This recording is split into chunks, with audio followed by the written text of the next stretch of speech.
أعوذ بالله من الشيطان الرجيم. بسم الله الرحمن الرحيم. يا أيها الذين آمنوا لا تبطلوا صدقاتكم بالمن والأذى كالذي ينفق ماله رئاء الناس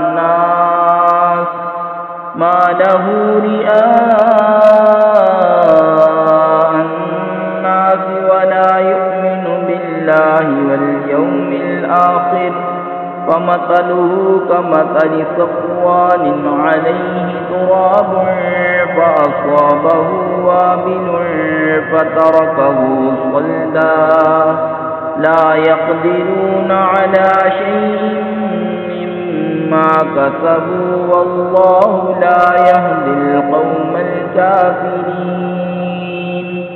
ومثل الذين ينفقون أموالهم ابتغاء مرضات الله وتثبيتا من أنفسهم كمثل جنة بربوة أصابها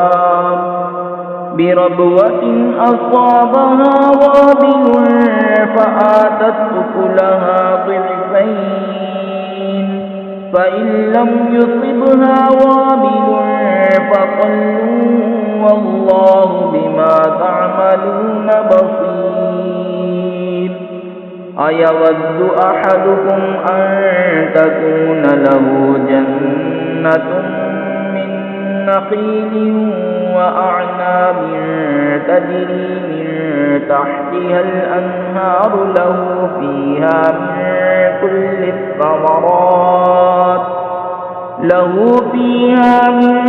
كل الثمرات وأصابه الكبر وله ذرية ضعفاء فأصابها إعصار فيه نار فاحترقت كذلك يبين الله لكم الآيات لعلكم تتفكرون.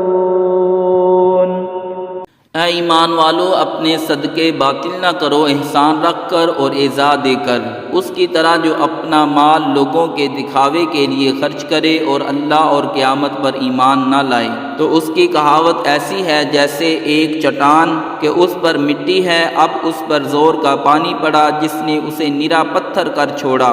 اپنی کمائی سے کسی چیز پر قابو نہ پائیں گے اور اللہ کافروں کو راہ نہیں دیتا.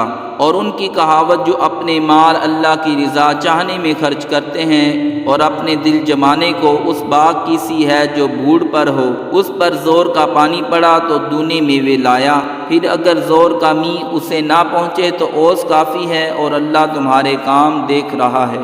کیا تم میں سے کوئی اسے پسند رکھے گا کہ اس کے پاس ایک باغ ہو کھجوروں اور انگوروں کا جس کے نیچے ندیاں بہتیں، اس کے لیے اس میں ہر قسم کے پھلوں سے ہے اور اسے بڑھاپا آیا اور اس کے ناتواں بچے ہیں تو آیا اس پر ایک بگولا جس میں آگ تھی تو جل گیا.